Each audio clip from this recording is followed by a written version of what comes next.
The crackling sound of the BBQ was almost foreign to the women standing behind the wire. For months, they had been taught that the enemy was merciless, that captivity would mean endless suffering, and that no kindness would be shown.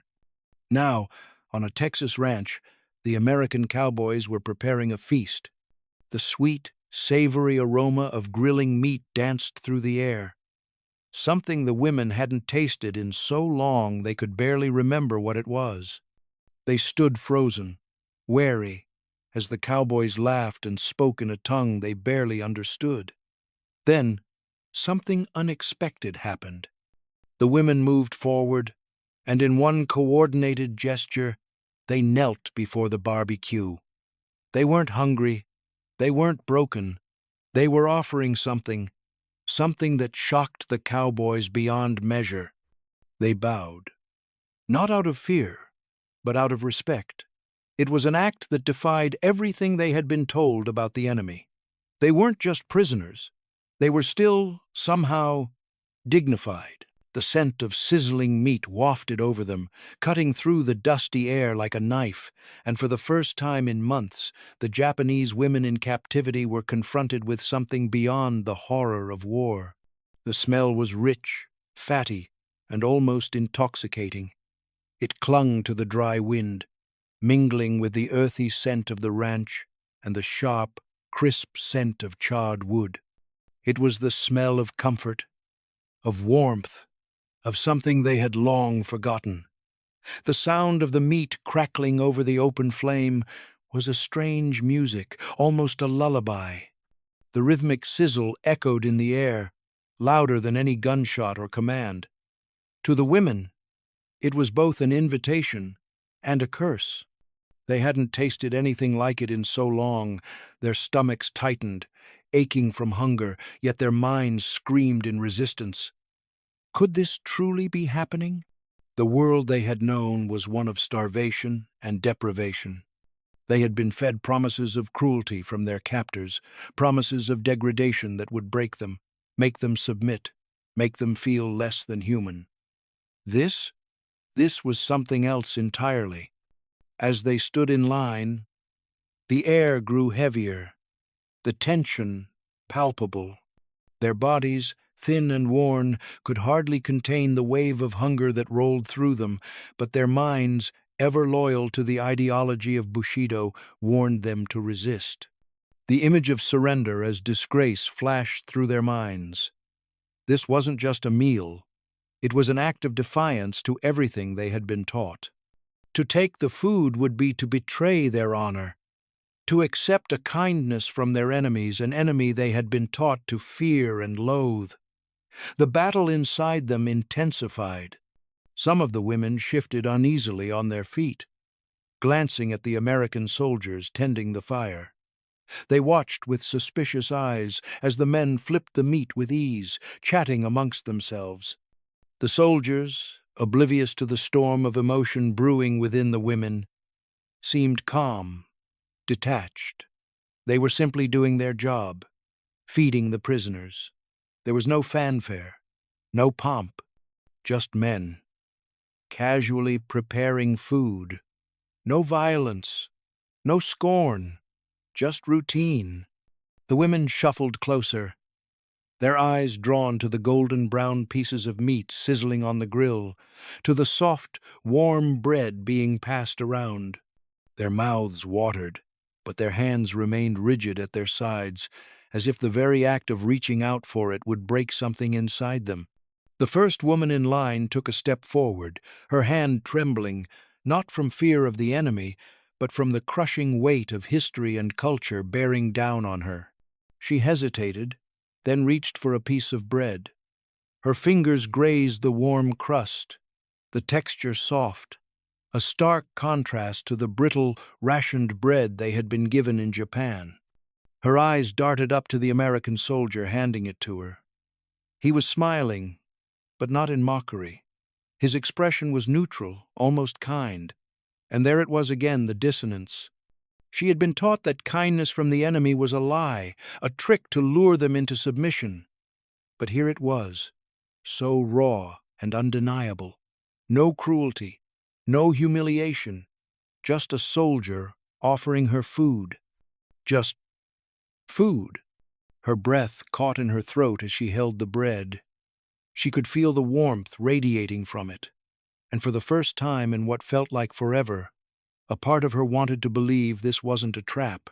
She wanted to believe that this was real. But there was still a part of her that resisted. There was still a part of her that could not shed the years of indoctrination, the years of teaching that surrender was dishonor.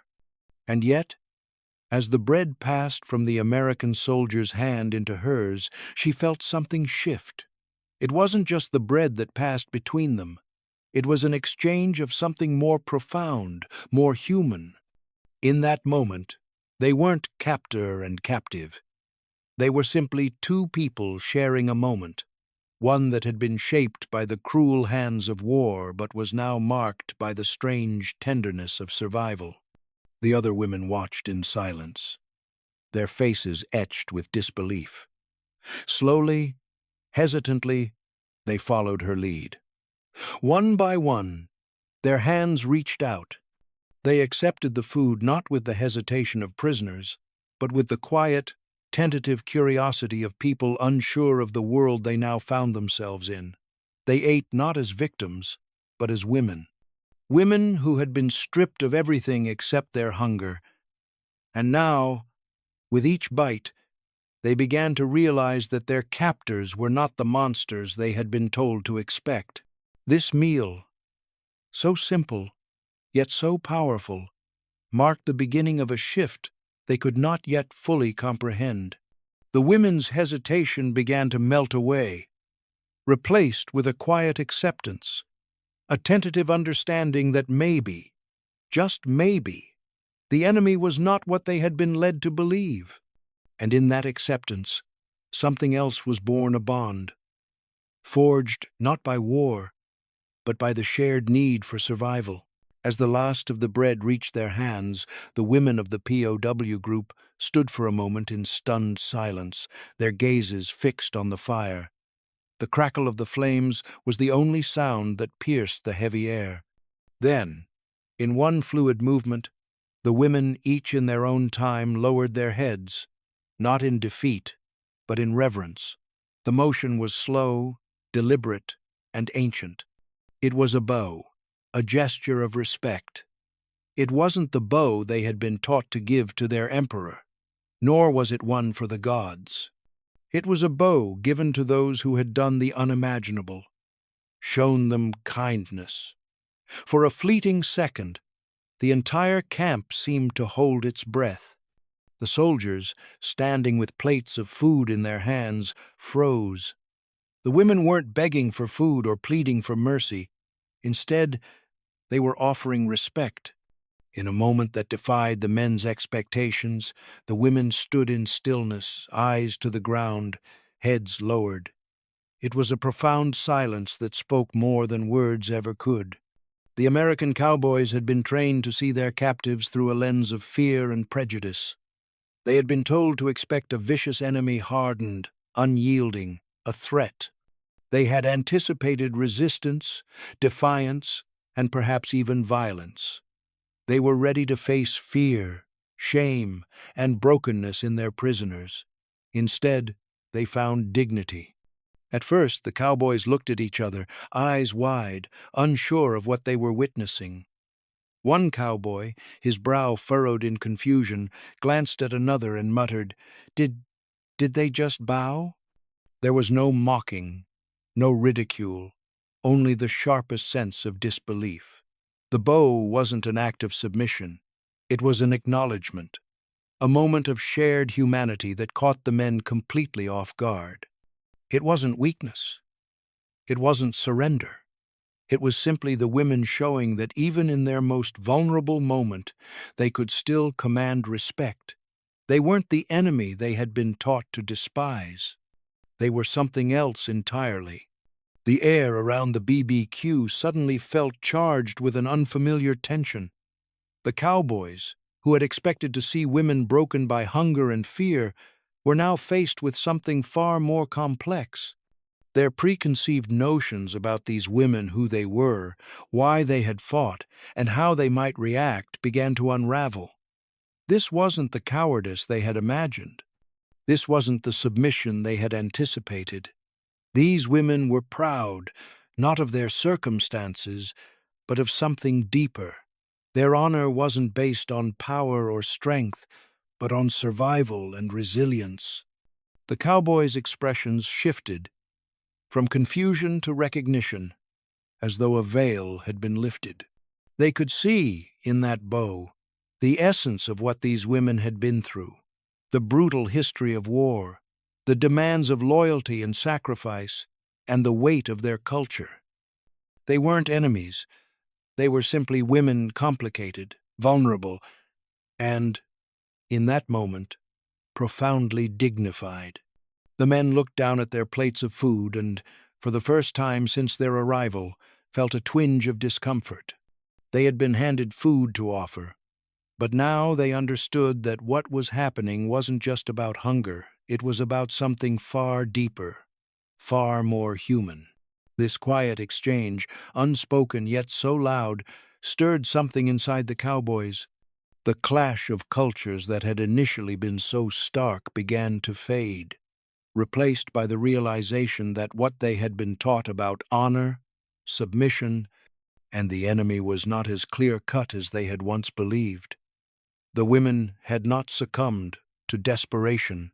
They had not begged. Instead, they had offered the one thing that even in the direst moments of war could not be taken: respect. It was a concept so deeply embedded in their culture that, even in captivity, it had not withered. And in that moment, the cowboys recognized the enormity of what they were witnessing. Their initial expectations were not just shattered, they were replaced by something else entirely: the recognition of shared humanity. This was a war not just between nations, but between ideas, between cultures. What the women had done was not just bowing, it was a statement that transcended their roles as prisoners or captors. It was the soundless proclamation that they were still human, still worthy of dignity. And that realization, however subtle, would echo far beyond the borders of this strange, unexpected battlefield.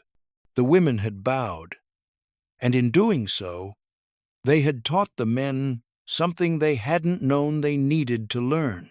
But it wasn't always like this. Before the barbed wire, before the kind faces and warm food, there had been the cold, hard rules of survival in wartime Japan. The lessons had started when they were children, taught to endure, to sacrifice, and to believe that survival meant suffering.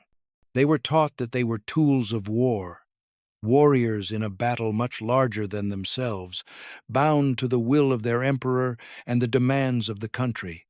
There was no place for weakness in this world, no space for fear or hesitation. Every day was a battle to prove your worth, your loyalty, your sacrifice. The ideals of Bushido, the warrior's code, drilled into them from an early age, defined not by courage in battle, but by an unflinching ability to endure suffering with no complaint. The war had ravaged Japan, and yet the teachings had only grown more intense. Suffering was not just a consequence of war, it was an honor. Pain was the price of devotion, and silence was the badge of loyalty. To live through the worst, to survive, was the ultimate test of character, and so they survived. But as the war wore on and the air grew heavier with the scent of death, the women began to understand the true weight of what they were expected to endure. The battles were no longer about honor on the field, but about survival in the face of complete destruction. Rations grew thinner. Cities crumbled. Every morning felt like a countdown to something inevitable, something final. Still, they held on. They kept walking, kept fighting, kept sacrificing. They told themselves that surrender was never an option, that it would be worse than death. To surrender would bring dishonor, disgrace, a shame that would ripple through their families and the generations that followed. Their lives, their very essence, were tied to the emperor and to the concept of sacrifice. Surrender was an end, and then, one day, it wasn't. The moment of capture came with the loud crash of defeat. The war, which had once felt distant, an unstoppable force moving through their lives, had finally reached them. It was not a glorious death on the battlefield. It was not a dignified end, falling honorably in the name of the emperor. No, it was a shock, a complete break from everything they had been taught. The American soldiers did not storm in with the bloodthirsty aggression they had imagined. They came in quietly, methodically. The women were taken by surprise, confused by the strange calmness of it all. They had expected brutality, screaming, violence, cruelty, but what they received was simply the cold efficiency of captivity. The American soldiers did not mock them. They did not treat them as anything less than human. And yet they were prisoners, stripped of all rights, bound by steel and wire. In that moment, as they were marched into captivity, the women felt everything they had been taught about survival fall away. There was no enemy here to fight, no battle to be won, no honorable death to claim, only the cold, hard reality of survival. Their eyes scanned the faces of the soldiers as they were led to the camp. Confusion, fear, and disbelief flickered in their gazes. The women had been raised with the idea that to be captured by the enemy meant death, an end to their honor, an end to their lives. They had been told that they would be tortured, broken, used as pawns in a war they did not understand. Yet here they were, not tortured, not broken, but treated with a strange sense of care. The food, the warm barracks, the simple act of being allowed to exist, these were the things they had not expected. They had been prepared for cruelty, for humiliation. What they encountered instead felt like an impossible paradox. The starkness of it left them reeling. Surrender was supposed to mean the end. But here, in this strange place, it seemed to be the beginning of something else entirely, something neither the women nor their captors had expected. A new kind of survival, one that would force them to confront not just the enemy, but everything they had been taught to believe about themselves, about their duty, and about the world they had come from. As the days passed in the camp, the women began to settle into their new, unsettling reality. The barbed wire that separated them from the outside world had a strange effect. It was as if the wire, once a symbol of captivity, was now a reminder of how far they had come, how far they had fallen. They were not dead, not broken, not crushed by the weight of war as they had feared. Instead, they were alive, even though everything about their new life seemed to conflict with the image of their fate they had been taught to expect. And in those first moments of waking, something else became clear. These men who held the power of life and death over them were not what they had been led to believe. One morning, after the long, uncomfortable night of trying to sleep on the bare cot, one of the American guards approached them with a large jug of water. His uniform was dusty, but he was not a monster. He did not sneer or bark orders. He simply held out the jug, and his eyes met theirs in a way that was surprisingly gentle. Without a word, he poured the water into the cups they were given, and the women drank deeply. It wasn't much, but it was enough to sustain them in that moment. The cold water slipped down their parched throats, and for the first time in a long while, they felt something that was not hunger or fear. It was relief. That simple, unspoken act felt like a message, an invitation of sorts that there was no cruelty in this camp. It wasn't paradise, but it was something the women had never imagined they could find in captivity. Humanity. The next morning, a medic approached them with a tray of food, something warm, something they hadn't tasted in weeks. Stew, chunks of bread, and even a small piece of meat. It was nothing extravagant, but to the women, it felt like a feast. They took the food cautiously, as if waiting for the sting of betrayal. But there was no trap, no poisoned food, no ulterior motive. They ate slowly, feeling the heat of the food in their hands, and as they chewed, something stirred inside them. The food didn't just fill their bellies, it began to fill the spaces they didn't even know were empty. It was an act of kindness, a kindness they had been told would never come from the enemy. For the first time, they questioned everything they had been taught. The confusion grew as the days went on. The American soldiers seemed more like caretakers than captors.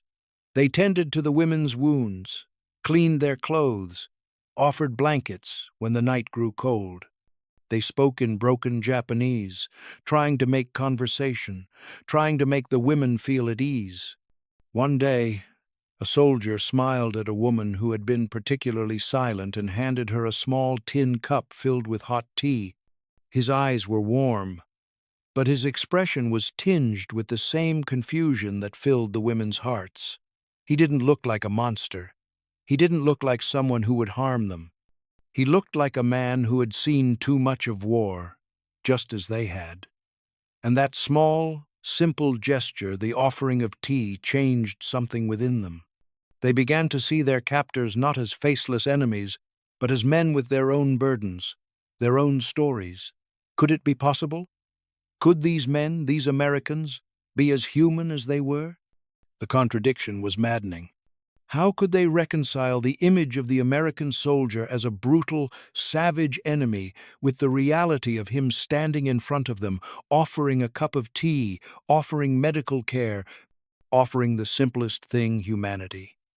And yet, as they sat together, in the quiet of the camp, those small acts began to change everything.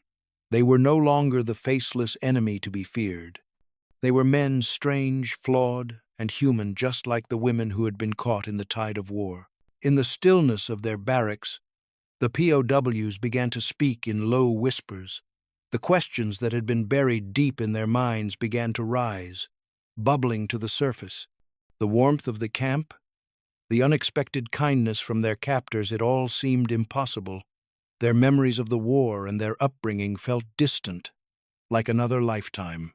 They had been told, for as long as they could remember, that the Americans were merciless, ruthless, and cruel. Propaganda had painted them as monsters, incapable of compassion, driven only by a lust for destruction. Their country had told them that surrender would mean torture, dishonor, and death. Now, faced with a reality where none of that had come to pass, the women began to grapple with the most uncomfortable truth of all they had been lied to. The lies had been woven into their lives from an early age. They had grown up with the image of the American soldier as a savage, barbaric figure, one who would stop at nothing to destroy everything in their path. They had been taught to fear the Americans, to see them as less than human, to believe that their entire purpose was to bring about the destruction of Japan and its people. The radio broadcasts, the posters, the speeches, it all fed the same narrative. The enemy was cruel. The enemy was heartless. The enemy would show no mercy. There had been no room for doubt, no space for questioning the stories that were being fed to them. These were the truths they had been raised with, and to question them would be to question everything. But now, in the quiet moments after meals, when they found themselves in the dim light of their barracks, those truths began to fracture.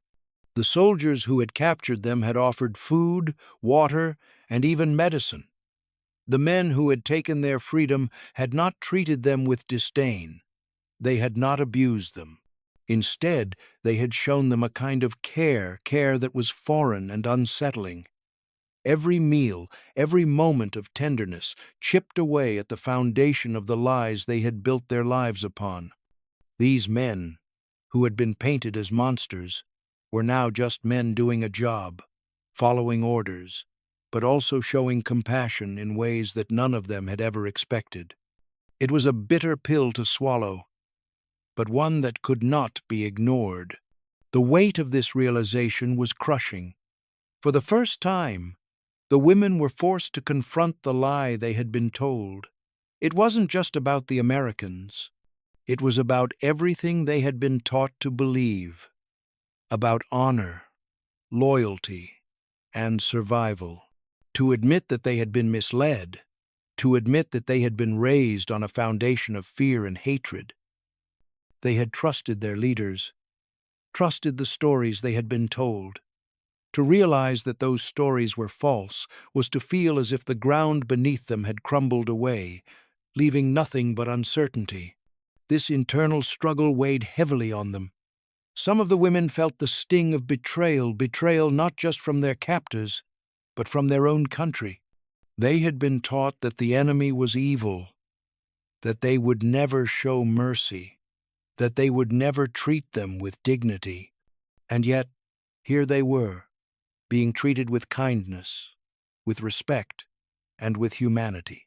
The truth of it cut deeper than any wound they had suffered on the battlefield. Some of the women refused to acknowledge it, burying their doubts beneath layers of pride and duty. They clung to the belief that this was a trick, a performance designed to break them down, to make them forget who they were. Others, though, couldn't ignore the reality in front of them. They could no longer deny the humanity of their captors. As they lay awake in the quiet of the camp, the women were faced with a truth that would forever change them. They had been deceived. The world they had known, the world they had been taught to believe in, was not the world they were now living in. And though the pain of this realization was sharp and disorienting, it was also the first step toward something new, something uncertain, but undeniably human. As the days passed in the camp, the women began to settle into their new, unsettling reality.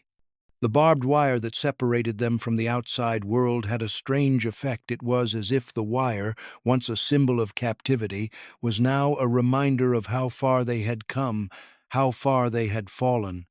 They were not dead, not broken, not crushed by the weight of war as they had feared. Instead, they were alive, even though everything about their new life seemed to conflict with the image of their fate they had been taught to expect. And in those first moments of waking, something else became clear. These men who held the power of life and death over them were not what they had been led to believe. One morning, after the long, uncomfortable night of trying to sleep on the bare cot, one of the American guards approached them with a large jug of water. His uniform was dusty, but he was not a monster. He did not sneer or bark orders. He simply held out the jug, and his eyes met theirs in a way that was surprisingly gentle. Without a word, he poured the water into the cups they were given, and the women drank deeply. It wasn't much, but it was enough to sustain them in that moment. The cold water slipped down their parched throats, and for the first time in a long while, they felt something that was not hunger or fear. It was relief. That simple, unspoken act felt like a message, an invitation of sorts that there was no cruelty in this camp. It wasn't paradise, but it was something the women had never imagined they could find in captivity. Humanity. The next morning, a medic approached them with a tray of food, something warm, something they hadn't tasted in weeks. Stew, chunks of bread, and even a small piece of meat. It was nothing extravagant, but to the women, it felt like a feast. They took the food cautiously, as if waiting for the sting of betrayal. But there was no trap, no poisoned food, no ulterior motive. They ate slowly, feeling the heat of the food in their hands, and as they chewed, something stirred inside them. The food didn't just fill their bellies, it began to fill the spaces they didn't even know were empty. It was an act of kindness, a kindness they had been told would never come from the enemy. For the first time, they questioned everything they had been taught. The confusion grew as the days went on. The American soldiers seemed more like caretakers than captors. They tended to the women's wounds, cleaned their clothes, offered blankets when the night grew cold. They spoke in broken Japanese, trying to make conversation, trying to make the women feel at ease. One day, a soldier smiled at a woman who had been particularly silent and handed her a small tin cup filled with hot tea. His eyes were warm, but his expression was tinged with the same confusion that filled the women's hearts. He didn't look like a monster. He didn't look like someone who would harm them. He looked like a man who had seen too much of war, just as they had. And that small, simple gesture, the offering of tea, changed something within them. They began to see their captors not as faceless enemies, but as men with their own burdens, their own stories. Could it be possible? Could these men, these Americans, be as human as they were? The contradiction was maddening. How could they reconcile the image of the American soldier as a brutal, savage enemy with the reality of him standing in front of them, offering a cup of tea, offering medical care, offering the simplest thing, humanity? And yet, as they sat together, in the quiet of the camp, those small acts began to change everything. They were no longer the faceless enemy to be feared. They were men strange, flawed, and human, just like the women who had been caught in the tide of war. In the quiet moments between their routines, one of the women, Yumi, found herself sitting by the small window of their barrack, staring out at the wide, open sky. The air, though still thick with the weight of captivity, felt different now, almost free, though the wire remained. She reached into her pocket and pulled out a small scrap of paper and a pen. The weight of the ink against the paper felt heavy, like the pressure of her own heart. For days, she had wrestled with her feelings, the confusion, the disillusionment, and the overwhelming kindness she had received from the soldiers who had once been painted as her sworn enemies. She hesitated for only a moment before she began to write. The words flowed quickly at first, as if her hand were trying to catch up to the rush of emotion in her chest. She wrote about the food, the warmth, the small acts of kindness, the hands that helped her when she stumbled, the voices that tried to reassure her when she couldn't understand. She wrote about the men who had fed her, clothed her, and given her the one thing she had thought impossible in captivity, a semblance of dignity. But as she wrote, a cold, hard truth began to settle in. The more she described, the more the weight of her words grew. These men, these Americans, were they really so different from the men who had fought alongside her? Had they not shown mercy, kindness, and respect? She couldn't bring herself to cross out the words, even though they began to feel like a confession, like an admission of betrayal. It was cathartic, this act of writing, and yet it was also deeply painful. The letter was not just a recounting of her time in the camp, it was a recognition of the truth she had tried to suppress. The enemy she had been taught to hate, the enemy she had been raised to fight without mercy, was not the savage creature she had imagined. She folded the letter carefully, placing it in the envelope, her hands trembling slightly. It wasn't just a letter to her family. It was an act of self-reckoning. She was giving voice to the truth she had been hiding from both the kindness she had received and the guilt of acknowledging it. Yumi's family, back in Japan, had already received the letter, and with it came accusations. Her words of gratitude, of the kindness she had been shown, now felt like a public confession of weakness, of compromise. The propaganda she had lived by all her life had painted the Americans as ruthless, merciless beasts. To speak of their kindness now was to defy everything she had been raised to believe. The letter's contents, so full of her own truth, had been distorted into something dishonorable. To the Japanese government, to the leaders who still held power, it was evidence of betrayal, evidence that they had failed in their indoctrination, that they had lost control of their people even in the face of captivity. Yumi was told she had to silence her truth, to deny her own experiences, or risk losing everything: her family's pride, her honor, her very identity. In the quiet of the barracks, Yumi sat alone with the letter she had written. The ink on the page was fading, but the truth still burned in her chest. She had come to the camp expecting torture, degradation, and death, but instead she had been met with an unexpected kindness. Now she was faced with an impossible choice between two loyalties, two worlds, and a truth that threatened to unravel everything she had been taught. The moment of truth had arrived, and the weight of it threatened to break her. It was later that evening, as the women gathered around the campfire, that something within them began to shift. They had long sat in silence, staring into the fire, their thoughts swirling in a fog of confusion and fear. The flickering orange light seemed to soften the harshness of their new reality, casting shadows that danced like ghosts. The crackling fire was a constant presence, a steady reminder of their captivity. But tonight, it would hold a different kind of magic.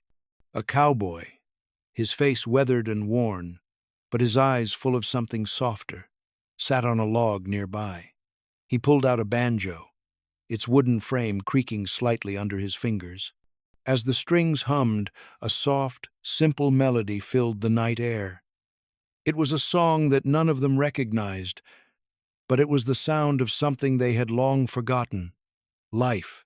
At first, the women sat still, unsure of how to respond. The music was so foreign, yet so familiar. It seemed to capture something deep inside them, something buried beneath the layers of war, survival, and fear. The cowboy strummed the banjo gently, his hands moving with the ease of someone who had played this song 1,000 times. As the tune floated through the air, the women looked at one another, their eyes softening for the first time in months. The noise of war and the screams of battle seemed distant in that moment, replaced by the simple, unpretentious sound of a song. Slowly, almost hesitantly, one of the women smiled. It was a small, uncertain movement, but it was a smile nonetheless. Then another and another, until the group of women began to smile in unison. It wasn't just a smile. It was the first real laugh they had shared since before the war began. The laughter bubbled up, a sound filled with the tension of survival, the sorrow of loss, and yet a glimmer of something new, a glimpse of hope. It was hesitant at first, almost embarrassed, as though the very act of laughing felt foreign to them. But it was laughter, true, deep, healing laughter that filled the space between them. For the first time in months, the women felt like themselves again. They weren't just victims of war, trapped in a strange land. They were women, capable of joy, capable of connection. The music had unlocked something inside them, a part of their humanity they had buried beneath the weight of their experiences. It was as if the cowboy, with his simple song, had given them permission to remember what it was like to feel alive, to feel human again. The laughter became a release, a catharsis, as they let go of the fear, the anger, and the grief that had held them captive for so long. The moment felt fragile, as if the laughter might shatter the illusion they had built to protect themselves. But instead, it solidified something within them, a quiet defiance against the pain they had endured. They weren't going to forget the horrors of war, but they were also going to remember the moments of joy that had slipped away. The song played on, a gentle rhythm that seemed to ease the ache in their hearts. The fire crackled, and the shadows of the night seemed to soften, as though even the world around them was taking a deep breath. If you're enjoying this story, please give the video a like and leave a comment below, letting us know where you're watching from. We'd love to hear your thoughts and reactions. But as the days passed and the warmth of the fire receded, the reality of captivity crept back in. The laughter began to fade, replaced by the quiet hum of daily life in the camp. The women went about their tasks, the routines of survival, working, eating, sleeping, but something had shifted inside them. They no longer saw the American soldiers as faceless enemies. They no longer flinched at the sight of them, nor did they shrink from their gaze. The cold walls of fear, which had once kept them locked in a world of animosity and suspicion, had started to crumble. They began to see the soldiers not as monsters, but as flawed, human beings, men who were doing a job. Yes, but also men who had been caught in the same web of war and violence. In those quiet moments between work and rest, the women reflected on the transformation. They had been taught to hate, to fear, to resist. They had been taught that surrender was a betrayal, and that the enemy would never show them compassion. Yet here they were, being cared for by the very men who had once been the embodiment of their worst fears. There were no taunts, no sneers. The men did not strip them of their dignity. They did not mock them for their defeat. Instead, the soldiers were beginning to treat them like people, just people, not enemies, not prisoners, but human beings. It was a slow, almost imperceptible change, but it was happening. The women saw it in the way the soldiers moved, how they no longer stood with their weapons drawn, how they greeted the women with polite nods, how they shared small smiles. The barriers between them were beginning to blur. The emotional toll of this transformation was not lost on anyone. It was easier to remain locked in the comfort of hate and fear, to see the world as a series of sides, us versus them. But as the weeks passed, both the women and the soldiers were forced to confront the uncomfortable truth that the war had never been just about sides. It had been about human beings flawed, complicated, and, at times, deeply misunderstood.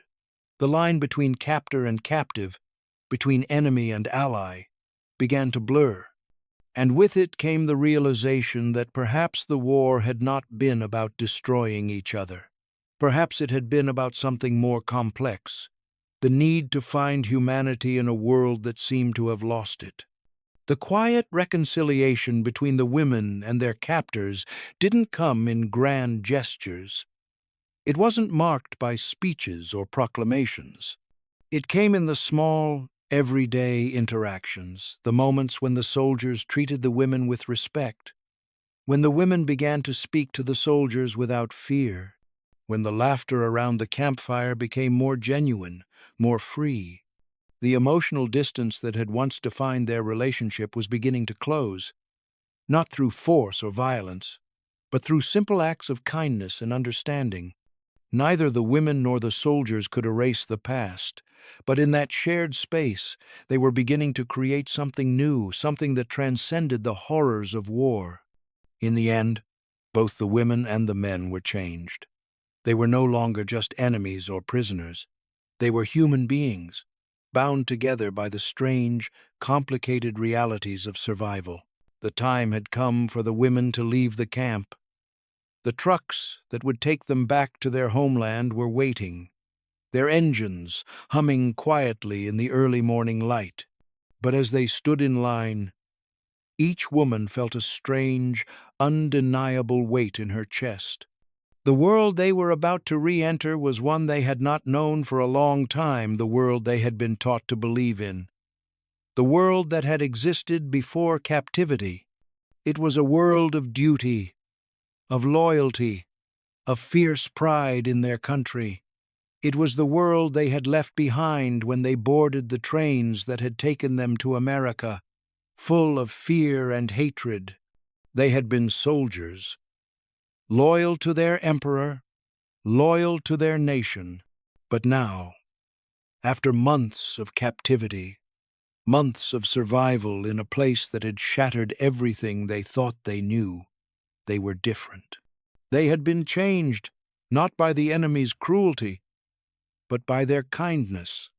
As the women climbed into the trucks that would carry them back to Japan, their hearts were heavy with the weight of this change.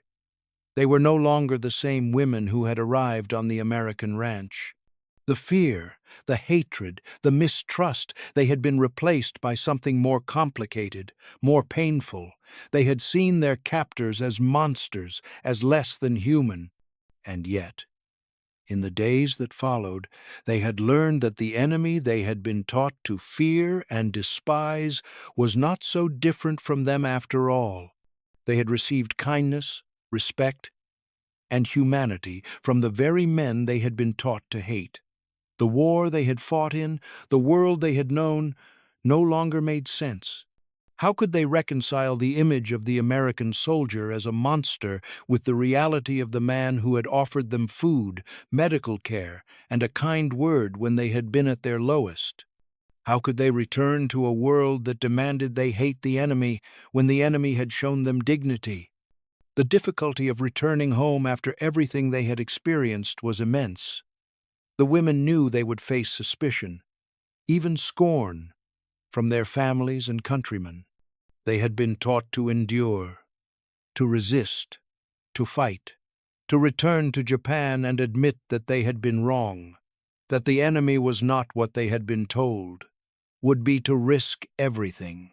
They had been loyal to their emperor, loyal to their nation, and yet now they were forced to question everything they had been taught. The world they were returning to no longer seemed familiar.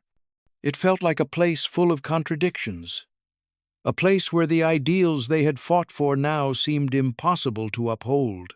How could they reconcile the world they had left behind with the one they had found in America? How could they return to their homes, their families, and pretend that they had not been changed by the kindness they had received from the men who had once been their enemies? The emotional toll of this return was overwhelming. The women were returning as survivors, not as victims. They had endured the worst, and yet they had found something in the midst of captivity that had changed them. They had found humanity, not just in themselves, but in their captors. They had learned to see the enemy not as a monster, but as a person. It was a lesson that would stay with them for the rest of their lives. But it was also a lesson that made returning to their old lives, their old identities, nearly impossible. They could not go back to the way things had been before the war, before captivity. They could not simply forget what they had learned. The world they were returning to no longer made sense. They were returning to a place of duty and loyalty, but also a place of misunderstanding and mistrust. The kindness they had received from the soldiers, the warmth they had felt in the camp, would stay with them forever. It was a kindness they had never expected, a kindness they could never repay. But it was also a kindness that had given them something priceless: dignity. The women were not just survivors. They were women who had been treated with respect, with humanity. They had been shown kindness in the darkest of times, and that kindness had allowed them to reclaim something they had almost lost, something that could never be taken away: their dignity. If you found this story as moving as we have, please give the video a like and leave a comment below, letting us know where you're watching from. We'd love to hear your thoughts and reactions to this powerful piece of history. Thank you for remembering these untold stories with us.